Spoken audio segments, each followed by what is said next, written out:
Gusto ko magtulog. Hindi ako magtulog eh! Ako sa mga tampa! Patulugan ko! Kasigitan mo ako! Wala ka sang kuya! Sino ang babae mo? Ha? Magsugid ka! Taga, Sili, kintampa mo ko. Wala na ko nagkapaluso-luso ka babae ka. Ay, kaluma! Ano? Sakitan mo ako? Ha? Sakitan mo ako? Nagapangin babae ka, amo ina nga wala ka na sang time para sa amo sa mga anak mo! Ah! Buisit! Buisit! Sa di ka makato, ha? Sa kinita mo, dito ka matulog! Trangkay ang balay! Taguliri ang mga bata! Sa diin ka makato! Mangita ko sa malinong nga lugar kag magpahuway ako sa maayo kay kapoy ako! Nagabati ka! Kapoy ko!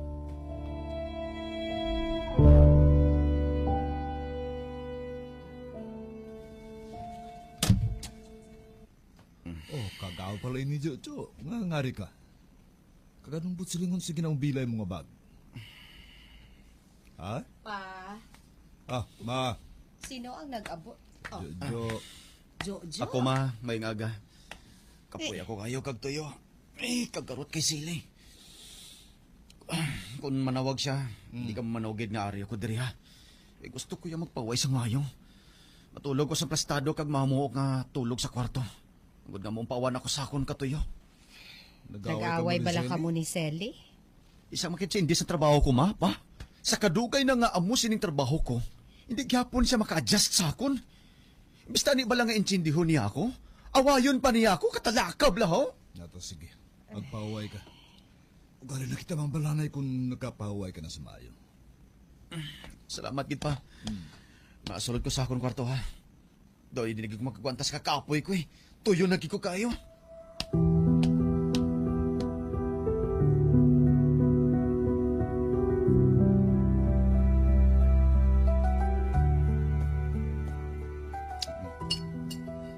Kay na pa nagari naging ring ang telepono mo, wala mo gid ginasabat. Sili ng sagat tawag sa akon ma. Bayda siya. Kamaron ko'y magsabat. Kabalo mo ko nga awayon yung mga gyapon.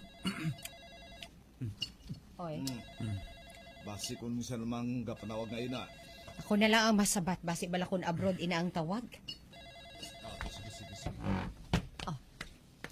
Hello? Balaye? Oh.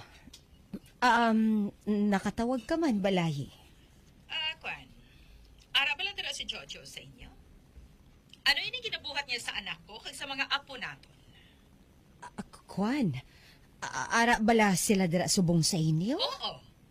Nagahibi kag nagaugta si Selly.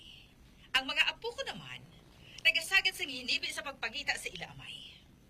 Pahambala ako, Balayi, sa isa sa mga bata. Hello, Grandma? Gigi, apo ko. Jojo, ari si Gigi sa pihak na linya. Dala din ang phone ma. Hello, Iha, anak. Daddy, naidlaw kami sa imo ni Jolimar. Papauli ka karon sa balay. Oh, yes anak, yes anak. Mapauli ako tapos ko sa duty ha. Pero dapat, kung hindi gani makapauli si daddy, ara ako sina sa work ha. Dapat, intindihon ninyo ako nga duha ni Julimar ha. Kaya ang trabaho ko, among nagabuhi sa aton, okay? Okay, Daddy. Pero promise mo, Dad, nga mapauli ka kita. Ari si Jolimar, oh. Dad, Oh, I miss you. I miss you too. Sige lang ha. Kay kung magtulutaw-hay, hatagan tagi ka mo nga duha sang time, okay? Mabanding kita. Agod nga makabawi ako sa inyo, ha? Thank you, Dad. I love you. I love you both. Magpakabuot ka mo nga duha dira ha, Gigi, ha? Maayo. Kay ara pa man gili sa pensa mong magbanding sa mga anak mo. Natural.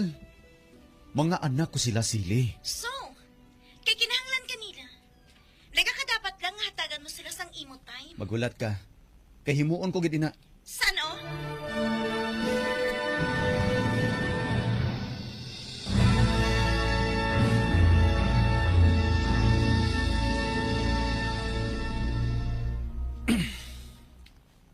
Pananglit abi magpabulig ako sa akon utod nga to sa US nga makatrabaho. Siyempre, malayo na ako sa inyo, di ba la? Magasubong ka ba lagyapon sini? Ano? Aba! Kanami sa imo, no? Nagkaplano ka galing nga malakat sa abroad kay ibilin mo lang kami din sa mga anak mo? Sige! Himoa kay taguan ko sa imo sang hungot ang mga bata. Tanawon ta ko na di ka magsala sa pagpangita sa mga anak mo. Ano? Nagbuang ka na bala, hasili? Nagahimo ka sa desisyon nga wala anay nakapahibalo sa akon. Dahil ang respeto mo bilang asawa mo. Kag ikaw! May respeto ka ba lang nga ginapakita sa akon? Ha? Ha? Tani ginusisa mo, anay, ang kagalingon mo, antes mo na ihampal sa akon. Kadugay na sa pag-upot ka, Sili. Kag may duha na kita kabilog anak. Pero sa sulod sa kadugayon ngayon na, wala ko na batyagan na sa imo bilang asawa ko. Gani ginahambal ko subong sa imo.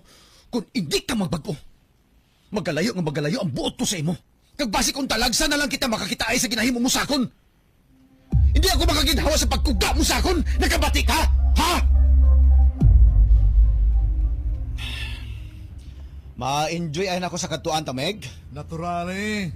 Patod, magataway ang gumon mo nga pensar dito. Daw permi ka na labi nagreklamo sa akon nga ginana ka ni misis mo eh. Ambot man gani, Meg, ah. Meg, Halin balas ang una, hindi gi kami magbahat na duha. ba siguro lipot lang nga tayo mong pagkilala mo sa iya. Ipakasamurayon siya, di ba? Siyempre, mga ginikanan ng bala namon ang nagmatumato sa amon, Meg. Ay, tingala ko. Amo galing, Meg. Pero, nangangaluyag gid man sa iya, Meg? Date eh. Kaya ti, amo nang luyag niya sang una mo. Amo nang luyag sa mga ginikanan niya. Kibot na lang ko gani nga may barong na kuno nga kabit sa wall. Kaga, nakasibit na ang date sang amon kasal, Meg. So agad nga hindi maaki ang mga parents. Nagkagto man ko sa simbahan kaga mag-idol to eh. Gali kisang nag-upo na kami, Meg. Bow! Hindi kigali mag-match kami nga duha, Meg. Nager ka gusto niya kuya Anderon per Meg. Diyos ta. Amo ginalaan, Meg. Kwan. Panang ni tabi, Meg, nga makabunggo ka babae nga magluwas gwapa-gwapa, butbuot, dason. Nami bala maghangup si mo ako, kaga maayo magatipan. Dason, naluyag si mo. Kag siyempre, luyag ka ba sa iya? Matitar ka, Meg? Ha? May amo na nga babae, Meg, haw? Oo, eh. Kabay pa nga, hindi lang ko makasumalang sang amusin nga babae, Meg eh. Ako nga, hindi man maguba ang pangabuhi ko eh. Kaya nakibalo ako, Meg. Ngang kabataan, amugid ang unang maapektuhan kung matabuin na. Ina ang rason, Meg, kung nga nagalayas-layas na lang ko sa balay sa tagsa nga may friction sa tunga namon nga mag-asawa. Pilit ko na lang ginagwantang patasan sa kasawa ko, Meg. Baw, kabay pa nga matindugan mo yun ang prinsipyo mo, Meg. Kagabay pa nga oras makasalapo ka matuod sa babae nga manamian mo, gid. Hindi ka matintar, kay te. Kabalugid ko, Meg. Uhaw ka daan sa pagitsindi sa isa ka asawa? Oh, Meg,